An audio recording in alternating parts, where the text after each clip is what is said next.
Good morning, good morning, good morning, good morning, good morning, guys. Mamukasei.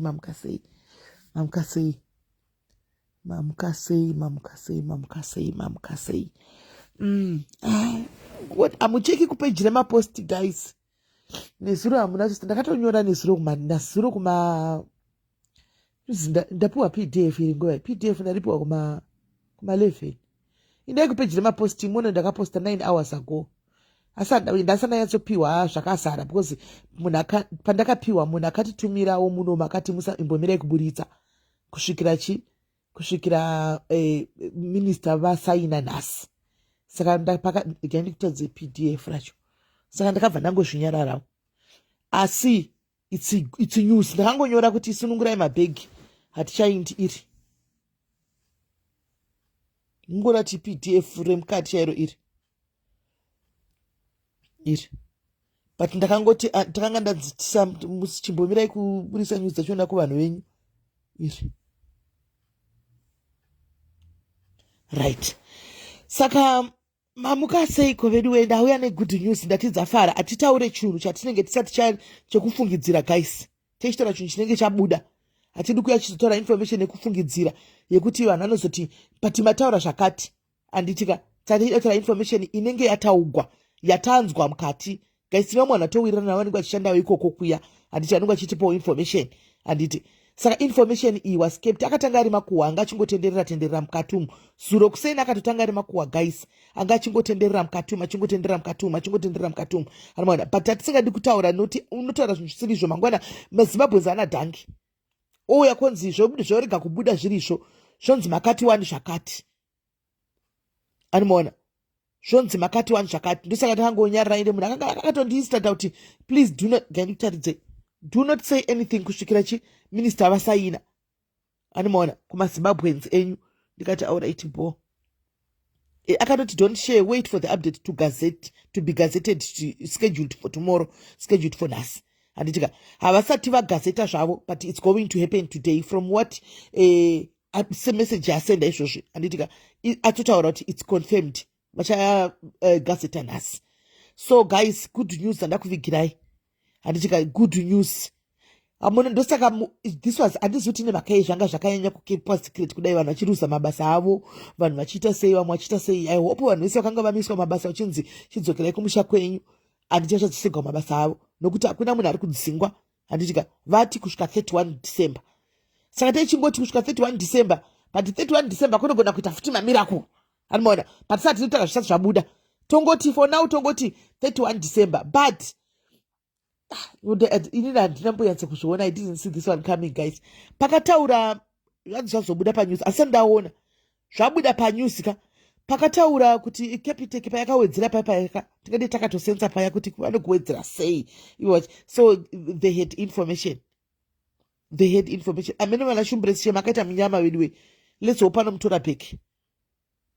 Hanzi zvatovepo, aha, kana zvavepo bo. Handikasaka it was gazetted, handimaona. So this was gazetted. Hansa ndaona hangu news post ndichakadara. Handimaona. So this was gazetted. So guys, manga masusunga mabhegi aiwa. Imbomirai kuinda kumusha, guys.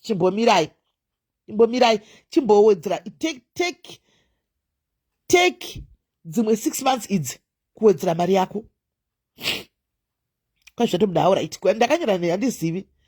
As I wasn't expecting it. Nyangwe nesu tatakazvima kuwanga chiendera kubva nezuro, but tatisiri sure taingoti zvekunyepa. Anongozati dzimwe nguva kana usati wanyatsonzwa information unongo chikwende zvekunyepa. Andoona. Tachikwende zvekunyepa. Guwa rakatenderera kubva zuro, but taingoti zvekunyepa. Igwa kusvika ndazoudzwa, ndazotumigwa PDF manheru. Anoona. Ndobva ndangonyora pasi ndauposta papeji ndangoti guys, good news pamangwana togona kudziwana. Ingosunungurai mabhegi. Ndikaenda kupeji remapost ndakatoposta kuma 9 hours ago. Anoona. But tasati yanyatsonzwa. Animaona. So guys, chimbotoshandai dzimwe 6 months apa. Hapana zvokuti kwai kuenda kumba ndomhanya kuenda kumba. Nese wagara hako uchida kutoenda. Hanzi Dudula yanese nekutimira. But I think it's part of diffusing this Dudula. Morphine. I think it's part of diffusing this Dudula. Andoona. Kuti Dudula. Ende ndikafunga nimavengira nita minister uya maZimbabweans ka. Uyu ndiye munhu anonzi agadzirigwa SIS. Pane zviri kuitika, guys. Mutswaledi haadi. Especially maZimbabwe nemanigeria haatidi munhu uya. haatidi saka apa pagaizika chimanyai munosubmita mawaivers enyu because mawaivers antakadza ari kuexpire 31 June ndizvo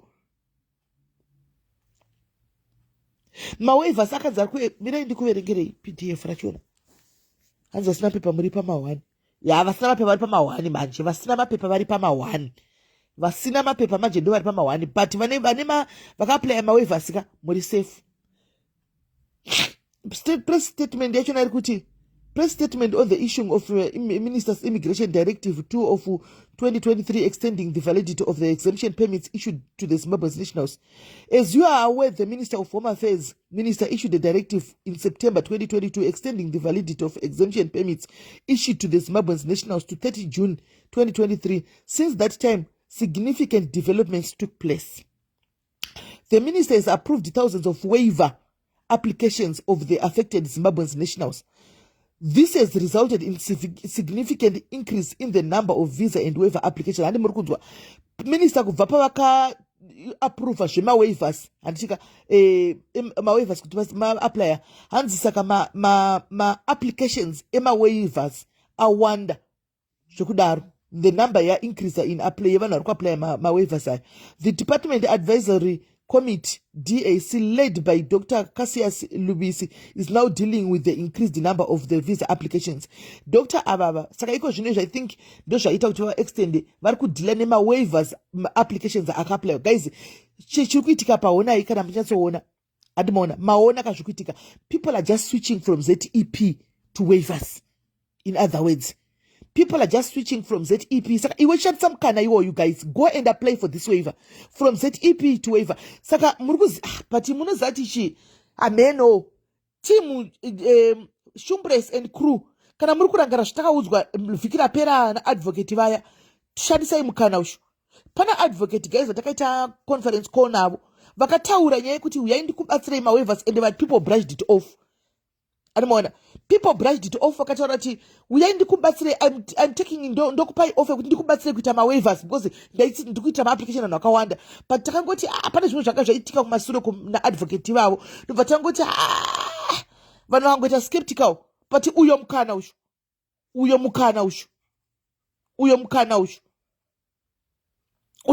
uyo guys. ZEP to general work permit. When people just switched from ZEP yaya to general work permit. Saka chakudiwa guys ka vanhu munogona kushanda mapemisi ari kutobuda mawe general work permit ari kutobuda ari kutoapply ari kutobuda. Hani muri kunzwa musanyeperana nenyaya dzisina basa dzoti ma-asylum kana kuti chi apply ma-waivers aya. Hani muona apply ma-waivers aya muite ma-general work permit. Hani muri kunzwa apply ma-waivers aya muite ma-general work permit. Siyana ine zvema-asylum itai ma-general ma-waivers muite ma-general work permit.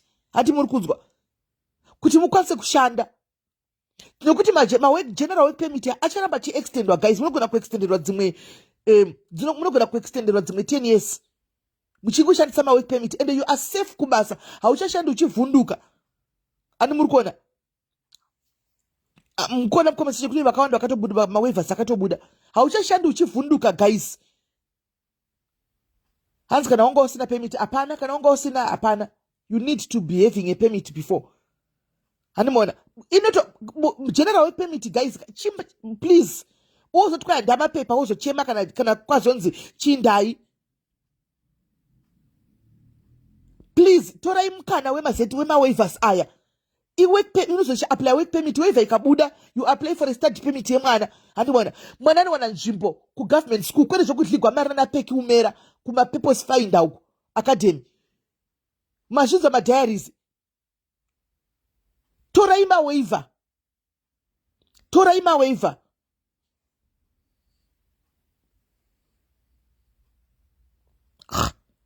Asi elika dzakwa dzinanyatsoti kwanewo elioka gadhaisi dzava dzina kukwana. Unovingei page kana tichipa vanhu vedu information zvinenge zvichitika panguva iyo uda kutaurirwa zvinhu zvinenge zvisati zvabuda. Handi tinodhila nenews dzabuda. Handi tinodhila nenews dzinenge dzabuda.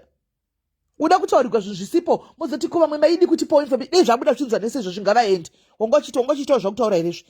Dzimwe nguva dzoda kushandisa pfungwa eli wakadhaisa. Hanzi next time usati pa pressure kuti yekuenda kumba wakapiwa pressure nani kunzi ndakumba pane munhu akakumba kuti ndakumba inonzi chi government yekuzimbabwe ambassador vakaunza mabhazi 1 kuti vanhu vasada ndakumba nyoresai uri kudii kuvaudza izvozvo handiti panga pasina munhu angaziva kuti zviri kuextendwa izvi government yezimbabwe chaicha iyo ambassador vakabuditsa tikaunza mapepa pana pachiti vanoda kuendesa kumbani maztp guys neproperty yenyu kwanzi yaimunyorese kunyoresai government 1 kwainyoresai because no one knew munhu wese vanga chitogadzirirawo vanhu vavo kuti vadai saka uda kuti timhanye nenyuzi dzinengesa dzataugwa kokutendawo sometimes kutenda kuti information munogara muchiwana information for free kokutenda what is wrong in kugadzirira kana beta izvo zvisina pasina kubuda outcome iyo inezuro vanhu vese vanzirovai pasi wanga uchizozvitaura here izvi plus wakapiwa pressure nane unoenda kumba kwenyu tokuziva here isu kuti nokuti enda kumba kwenyu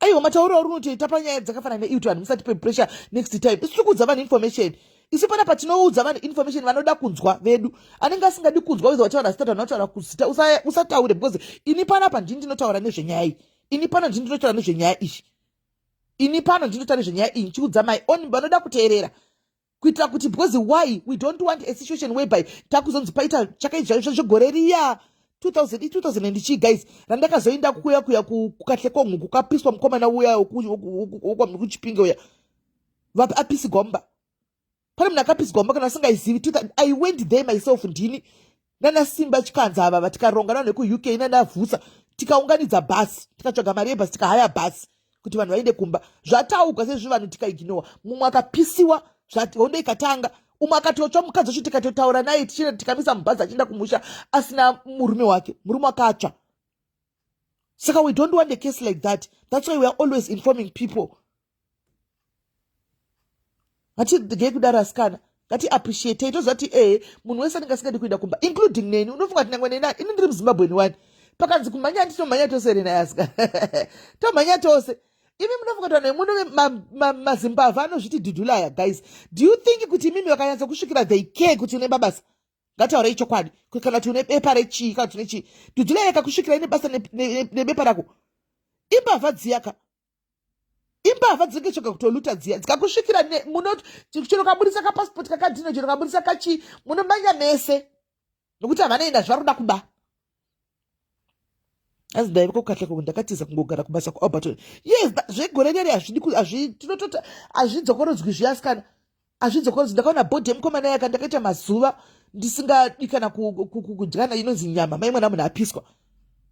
Ndiri kuti ma-permits are extended. Go and apply for a waiver because my waiver akari kuapply kusvika musi wa30 June. Saka mukana uripo hanimaona endai pawebsite yemunikikiri yema-waivers ishi muapply ipapo andimaona endai pawebsite yema-waivers muapply ipapo. Sa ukapiwa waiver wakugona kuapply for a general work permit andi muri kunzwa hanzi ndakasubmita waiver yangu nezuro good. Saka guys ndiri kuti endai apply regai ndikutsvagire website yema-waiver ndobva ndakupostirai. Mirai ndipiwe website yema-waivers antika ndobva ndakupostirai. Apply musachamirira kuna mira kuimwe chauya guys musachamirira iko zvino instead yekuita busy nekutevera zvimwe zvinhu ita busy nekuapply waiver iwe nevana vako. Kwanzi kana usina mbo apply you can still apply. Saka mukana wabuda even kuti vasina kumbo apply vachona chigoyo mukana go and apply guys nokuti kuona kwa zviri kuinda apana pekunzi mozogara pana zova nanzogara 20 years munomu vopesera vanzi havasi kupiwa mapepa. Unopesera wapiwa mapepa chete handichiona munopesera mapiwa mapepa chete tinozongomapiwa manikikiri mapiara hanimona munozongomapiwa chete mapiara. Saka use this opportunity kana wanga usina kumbovhera wakaapply even permit yeZEP yachona uine passport pinda muwebsite apply hanimona. Kana usina passport chimanya kuZimbabwe passport nezuro yakanzi neumwe munhu yakuita 3 days. Aiwa hanzi vanga vasina mapema vanga vasina mbo apply kuri kunzi hanzi va apply futi vasina mboita mapepa. Guys aya ave ma general work permit rinokubvumidza kushanda mabasa enyu emudzimba kushanda mabasa enyu waya haasi ma special skilled permits. Ma general work permit anokubvumidza kushanda mumba anokubvumidza kushanda muroad as long as une passport yako please go and apply. andi muri kunzwa maita tenda vana unotoaplayira ipapo pamawaiva ipapo iwe unosisa vana study permit hanzi imari kuaplya waiver imariko guys mirai nandikuaplayire munhu anoshanda mukatimomo timufonere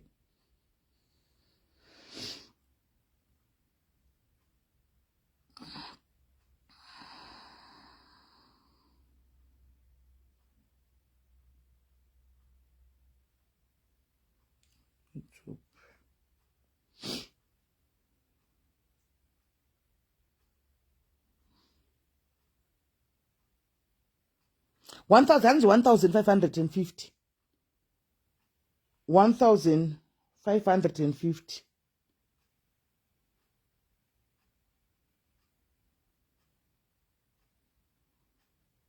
1550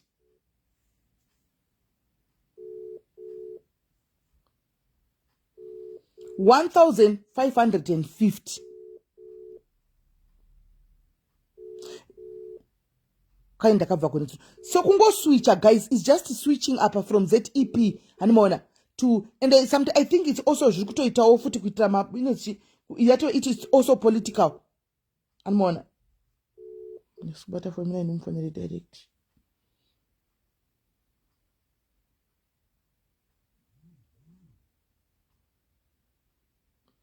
right link ndichakupai link ndapiwa link ndatumirwa link I will send you the link ndapiwa manje handizoti pana anogona kurisa mucomment section pana admin ari para link ndapiwa link ndatopiwa link rauya but link ratouya ndokunyorerai mukatimo ndichakusenderai kandapedza link ndichakusenderai kandapedza panapa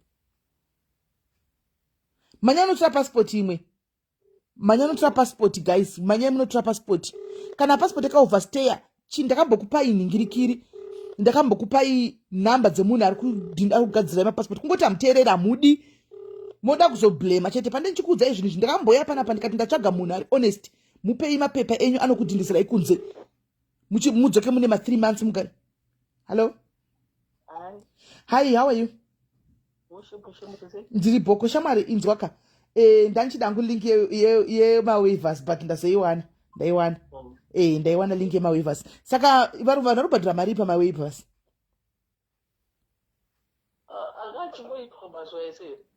mawaivers aiextendwa ari kuitwa iko zvino asingori iwayo akatichita mazuva ese here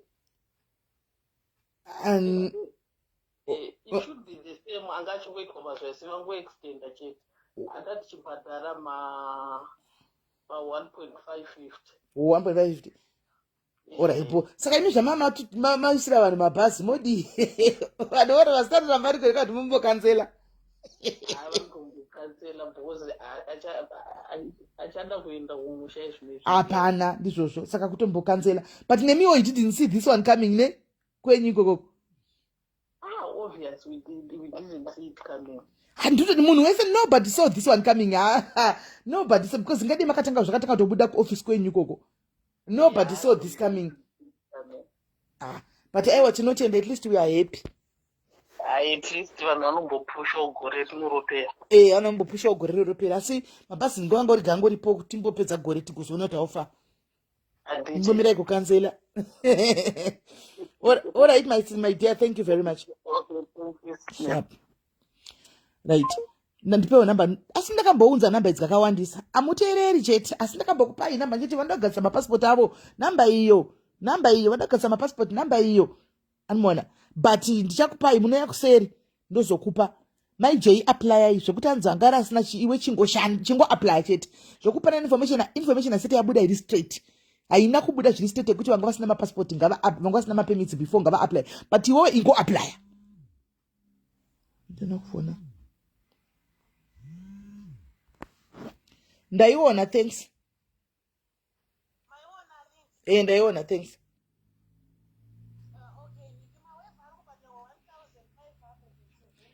tatoudzwa nemunhu taudzwa nemunhu wekuconsulate what I sharp thanks Anamugona munhu andafona apa munhu anoshanda kuconsulate mukati ndekushanda ndekuembassy mukati. Muona kuti they didn't see it coming as well. They did not see it coming. Munhu wese apana mna isimba kwati kama wazuro but aingotenderera so. Indikatovhunza wandoziva nshanda ndikati ikanzi ha ichingori hapana wanga akasvikipa secret. Nobody saw it coming. Even wekwedu kuZim consulate nobody saw this coming. Amona. Saka guys kana musina mapassport ngosina makumbota mazotipika imwe tasebenzi ingo apply. Ngatingodza ichokwadi ingo apply. Wanga usina mbovera katira permit just apply. If you apply online link ichakukandirai. Amona. You've got nothing to lose. Just apply. Kana yazo rejectwa ya reject kana yabvumwa ikusamirira kuti kwaiunzwe information ine vanhu because the information ndamona kuti dzikunika ubuda vakugona kukipawo ma secrets. Anomaona saka iwe ngo apply. Primrose hausi munhu wepana handikumbiri WhatsApp number yangu because vese vanadzo. Haustori mudiaries.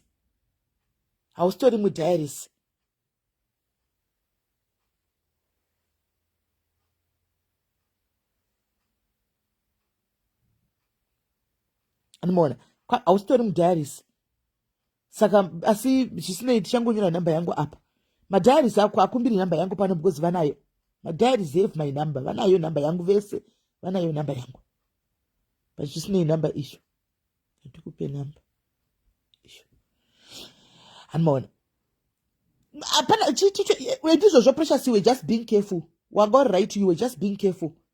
Anomaona. Saka link ndikapedza apa guys ndokanda kupage remapost. Kupage remapost. Vari kuda zvekugadzirirwa ma overstay chete page remapost andika ndokwandichaisa link iri mogara muchita yakaanzi ndipindirewo passport yangu yadi ndipindirewo passport yangu yaka expire apa yaka overstay yaka expire aiwa kanonzora imwe zvepassport iyo haichatoshandiswe nemi handishanda hangu kumapassport asi isitongodzina information dzinenge dzangobudawo from vanhu vanoshanda mukati vava ndodzatongotorawo information idzodzo hatidi information dzemusiti toda information dzinobuda nawo nemukati. Hello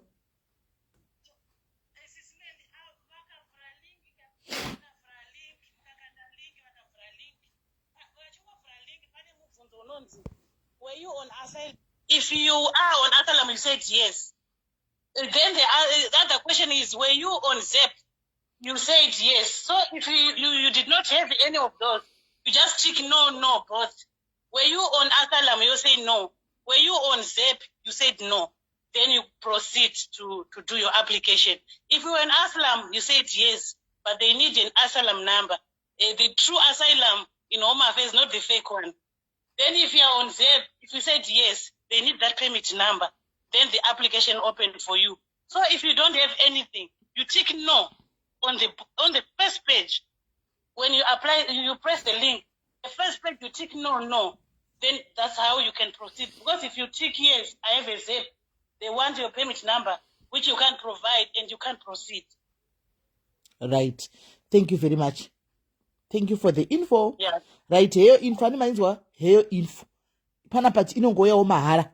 Heyo info issue.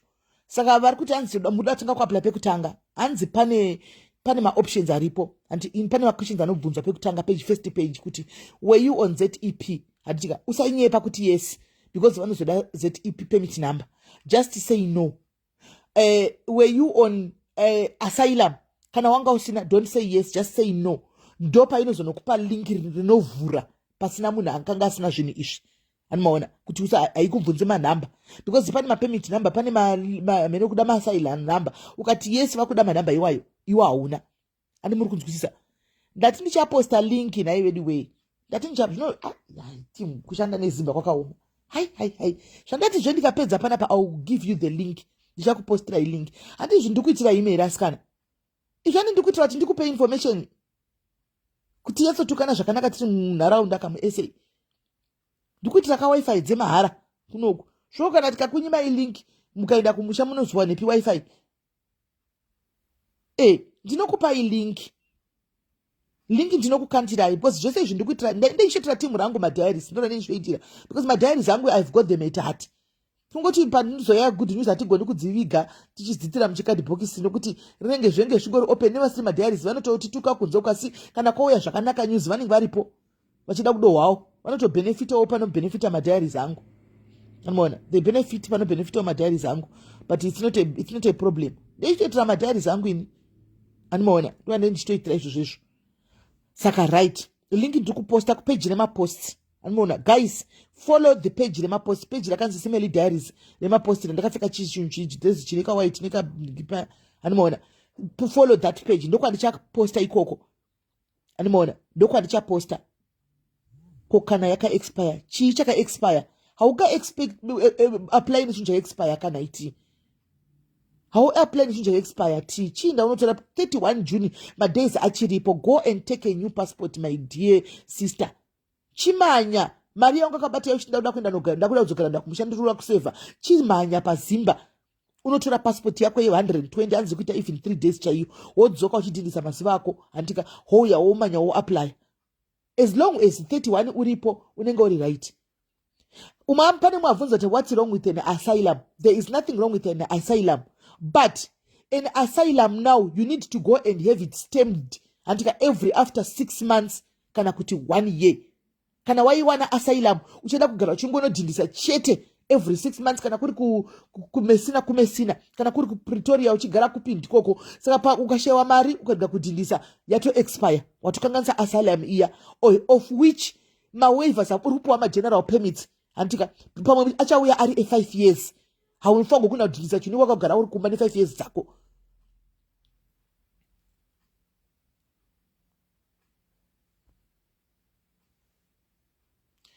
Inzwayo munzwewo Audrey Makaurewe. Hashadzei papa, hashadzipi dzaitwa papa. Hashadzipi naye Audrey. Hashadzipi dzawo kuti hashadzipi unozati zvinongobva kuzoramba chingobvunza chinhu 1. Hashadzipi dzawo kunzwa pa. Ndine hasha zandaita dedzipa apa. Voice rangu auchareceive watanga uri wanasi. Hashadzei. Ini ndikutsana kuti link ndichakanda follow the page remapost wakuti hasha. Hashadzei. Ha zvakaoma. Auye budu. Hai. Kwai gomukuita hasha. Iwayo guys. Kokuzondika oita hasha zvachona usauchati kudi. Animaona. Saka guys, muri kuona asylum haina kuipa asi unofanira kugara uchinodhindisa. Saka why would you take chinhu chokuti unodhindisa iwe uchiziva kuti pageneral work permit unogona puwa 5 years dzako. Haufungi zvekuchero usina mari haugayi kuti echi wati ngandikosenda kudhindisa.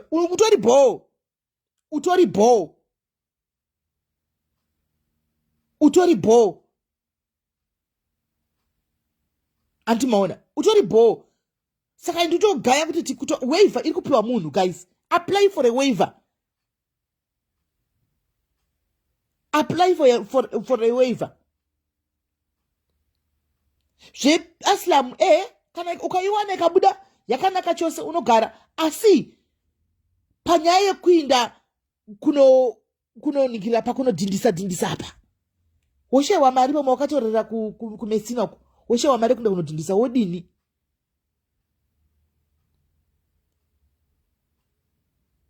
Kuva nemastatus uri boka noni status kauri right chii chinonzi waiver SIS MELLY. Auye mubvunzo wako inini Sasha Sasha waiver veduwee ndoti kudiko zvino veduwee ndikokatsanangurira Sasha uyu kuti waiver chii. Waiver ini ndokwanisa kungoti mazita ini Sasha zviri kungotwistwa zvinhu izvi. Iyi yangove from ZEP hanzi exemption ndiwo ma-exemption iwaya. Namba dzangu ndanyora apa handingagoni kudisplaya namba dzemunhu panapa. Mavis tiri kuti nevasina kumboita maZEP ngava-aplaye mawaiver. Zvatiri kuita isusu tiri kuti nevasina kumboita maZEP munhu wese ngaaplaye mawaiver. Animaona ngaaplaye mawaiver. Munhu asina kumboita ngaaplaye mawaiver asina kumboita ZEP. You never know, miracles are there guys. Miracles are there. Gava apply guys. Apply imese. Unobva chii? Apply. Unobvei apply. Zviri nani kudhligwa 1.550 wazama ku apply usina mboita permit. Pane kudhligwa mari dzamunodhligwa nevanhu muchituka iposta ini ndakandibira mari. Zvitori nani because apa you are trying wega kuita mapepa ako. Apply. Apply guys. Kunotangoti guys ka munhu wese go and apply. Gazvirambe wabaya indanobaya link apply. Period.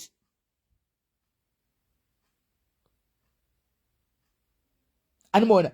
Waiver iri kutomanikira kutobuda mawaiver sai. Saka itai izvozvo.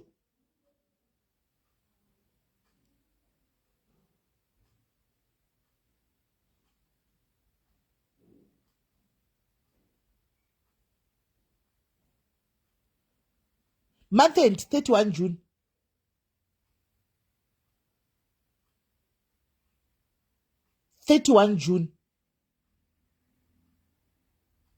Hands waiver is a certificate which permit you to apply for a permit. Yeah, I think that's better. So when you I explain now, waiver is a paper, a certificate that allows you to apply for a permit. Right. So I need guys ane 30 ane madays ake 30 passport ari mudhayari I can help for free not chipoko. Okay.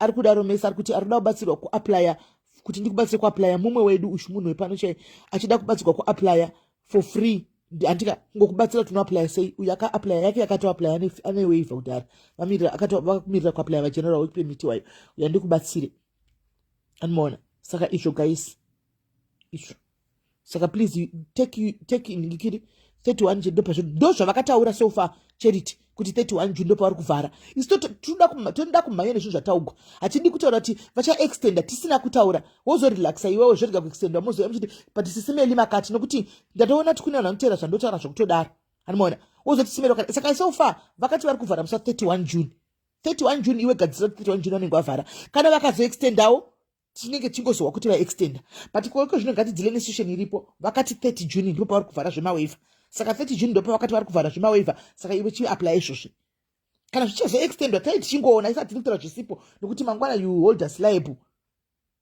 amona ende ndonyatsokuona kuti chiri kunyanya kundinakidza ndechekuti matimu ese ndikavhikira pera guys mozani saka ndakudzai kuti this thing was a secret guys ndakaposta video indemoti ndakaposta video 4 days ago yandakatora muno murustenburg muno vehome affairs vachiita meeting animaona vachiadresa vanhu vachiti kune vanhu munotinyorera maanonymous kuti vanogara kopi maforeigners then tinoataka because mukataura pajekerere vanhu havanotiza itori video guys vachiita meeting munomu vachiadresa vanhu vemuno home affairs pachayo they did not see this one coming animaona they did not see this one coming home affairs so now vaita meeting vachitaura izvi zvakadaro nhasi takangu vari papiwo vari papi andakaiona nhasi vari papi naipeshi vachiita meeting uya akatobata chiova achitotaura kudza vanhu vachiti vachifarira no one saw this one coming including home affairs vanga vasiri kutoziva vaitoadresa chii animaona hanzi hakuna here kwatingatore mapassports tiri muno muSouth Africa kuzim consulate vari kufamba chinda vanenge vari kudurban manje futi vanenge varidzokera kudurban manje zim consulate ndichakutsvagira ini mirai ngokumbira ndingikiri racho ndigokumbira timetable yezim consulate kuti vari kufamba sei mirai ndigokumbirirai timetable koko kuna ambassador rendingikiri rekuti vari kufamba sei vari kuenda kunzvimbo dzipi then mogara makateeramira pavanongosvika kunzvimbo kwako iwe wenda unoapply passport unogona kuapply passport uri muno animaona unogona kuapply passport uri muno kaingo kukumbirira timetable yachona embassy koko animaona saka guys mwari vanesu namwe paZimba pavari kuiona guys moti ndakatogadzira mabhegi angu kuti ichidzoka kundikizvoko kama guys ndakatorembedza mabhegi takaenda paZimba moti ndakagadzira mabhegi pano kuti takaenda padaida zokukurovai surprise kuti surprise guys ndave kuno animaona pataiwa tichimo muno kusvika 2030 tichimo 2030 tenge tichimo 2030 tenge tichiri tetirimo saka guys uyo mukana uyu ona iwo ushu uyu anopenga uyu ona iwo ushu tinokubloka Simon consulate zim consulate ndo yaitsvagira vanhu mabhasi zim consulate ndo yaitsvagira yakatsvaga inotori nemabhasi tatovafonera pano wanga usipo uri speed iwewe ndoita speed shoma uri murume utange mukadzi did you see this one coming unoda titore information yanga isipo handi titore information yabuda paground ndoda kukubloka asine vanhu nemunhu wese aseka pauri neaisa love ndoda kuvabloka ndakubloka imese because hamuna danki you don't have thank you muno murume hautendi information for free atinge chipiwa tokupa izvo zvinenge zvataugwa uda titaura izvo zvenhema zvisipo tikuzi munhu iwo waizviziva kuti zvino zvichiextendwa hanti everybody even including Zimbabwean government yakatsvagira vanhu mabhazi ataiuya achiti hai munyorese mabhazi egovernment kaanga asiri mabhazi angu egovernment anga ari mabhazi angu hanti tanga tatumwa naambasada kuti vanhu ngavanyorese vane vazeti ipi vadai namba neproperty dzavo saka dati chikupa information yekunyeba Home Affairs yanga ichifamba ichiita mameeting kwese kuti asvika tipei manhingikiri vangu vachizviziva izvi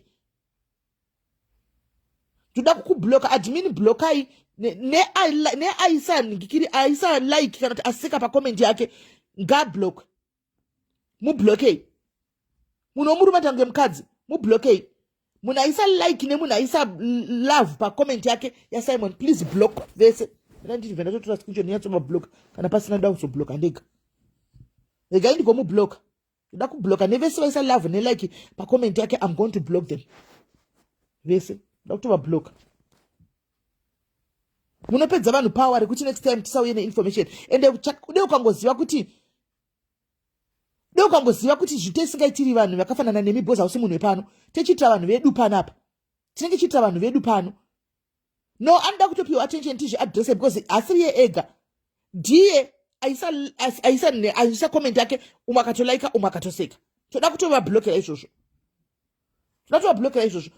tatambokudana tombokuziviswa Simon tinge chitoya kuzopa vanhu vedu pane information kuti vagare vachisa saka uda kuti zvegore riya zvakaitika gore riya zvidzokorodzeke zvakaitwa katlehongo tichidzokorodze tichiziva kuti tikuwana information isusu tinoshanda neembassy no one saw this one coming tafonera munhu wekuembassy pano tataura naye panapa weconsulate anga aripo wani wakazviwa vanga vasingatozivi naivo vese no one saw this one coming aiwa asi chisi chipoko ichi andabhlokwa munhu uchu I'm going to block him asesa komende kakatiza saka guys atitereri zvisina basa isu information kuvanhu vedu tinopa tichaita group ora itite WhatsApp rekuti tichapa information kuWhatsApp vanhu vedu chete tisiyane nemabombokilate kunoku zvinozongoya zvinovawana because isi information tichitsvaga mukati momo kuti tipe vanhu vedu kana wangoisa live ndinongokublock hai ndochokwadi so guys ndakukanda link handitika ndakukanda link is there any problem ndakatsvagira vanhu mabhasi ameno night ladies kwanzi speed makatsvagira vanhu mabhasi speed taisho bhazi ndinotsvaga bhazi ndindosumudza bhazi pano mabhazi handinanga reconsulate ndeyegovernment yeZimbabwe ndo yakatsvaga mabhazi ikatipaka isi kuti chiindai kuvanhu venyu munyorese mazita vanhu vese vauye vanyorese mazita vada kuenda kumba neproperty yavo isitikaitaka zvatakanga taudzwa negovernment what is wrong with that tikaita zvatakaudzwa kuti vanhu ngavauye vanyorese because hapana ndakanga no ende plus amudhamusidu we don't speculate guys tospekulata futi zvobuda zvisiri zvokonzi makati zvakati andoona totaura zviri kuitika paground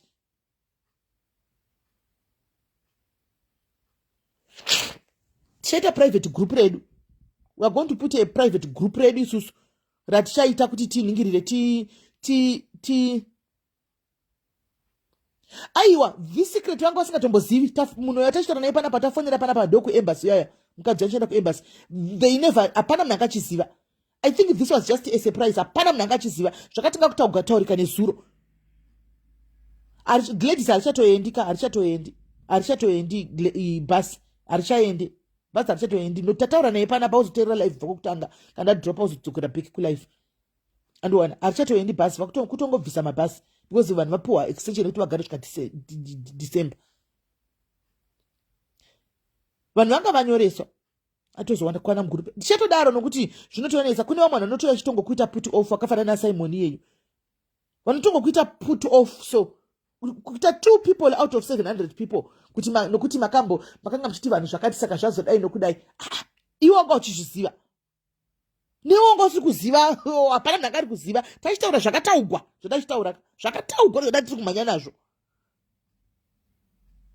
but anyway guys chirega ndikuisire lingi ndisanyanya kutaurisa panapa tingastora tichito ndaimobatsirwa vari kuda payment assistance services yes mirai nditry kusenda ndingikiri lingi because raiswa pane imwe phone apa that one can I take the link yes right link copied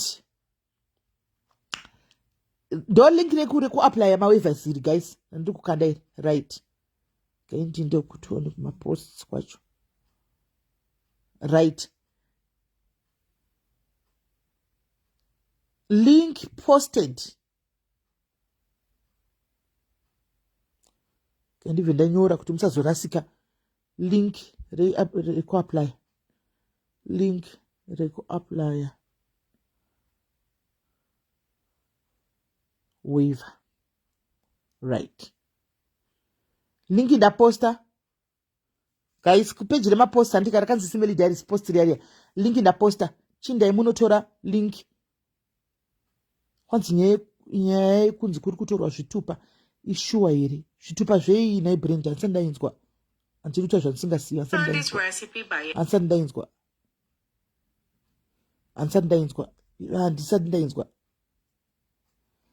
Ansati ndainzwa. Link ndere mawaivers lady P ndano apply ndere mawaivers. Andisati ndari ndainzwa yeye kunzi kwa ichi ansati. Guys, isusu tinongoda kunzwa. Toda kutora information yatinenge tanzwa neve mukati kwete information yemastreet. Toda information yemukati. Ndofunga maona kuti enda kutaridza i-document chairo randapiwa. Mazviona nditi kuti ndakutaridza i-document chairo hazvisi zvimutenderedzwa kana kuti chichi. Anomaona i-document chairo randapiwa ndakutaridzai. Mazviona nditi i-document chairo randatopiwa riri PDF.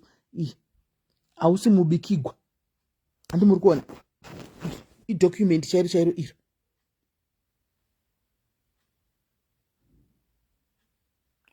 June ndira nesuro document iri ndakabuda nesuro ndikazokutokunyorerai manheru ani muri kutoona iro ndatorivhura iro i-document chaichero hausi mubikirwa handi muri kuona saka ndangoti muone anomaona. So Sasha zvekuchamirira kuti hanzi confirm akandopa kutorasikira ipapo mufana wangu go and apply. Kana uchizorega vadhile neapplication yako mukati momo usamirire kuda kupiwa information nevanhu mucomment section. Anditi ilingi riri kuvhurira munhu wese kuti uapply. Go and apply. Ringi ririko ndaisa kupage remapost guys. Kupage remapost naivedwe ndikutsvakutasira ifiti page remapost guys musadaro. So ndakuda kuenda ini beauty sleep ndinopesa 1 hour yasara ndimbovata iri page remapost mirai iri page remapost iri kune vasiri kuziva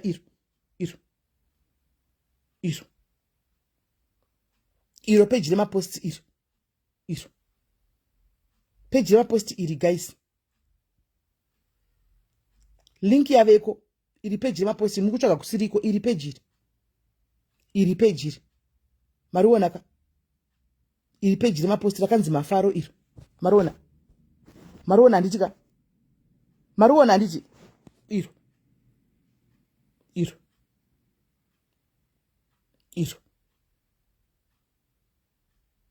1550 Melissa.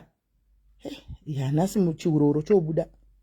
Chitai muchikanda zvemasters achona alright. Chiuroro changu chibude nekutaura muchikanda masters. Hanzi tariona. Good. Handichika. Chikanda yemasters. Ndinokubuda chiuroro mobuya motaura futi negativity moya mondituka futi zvemurika kukanda masters. Chikanda yemasters ndinti. 9.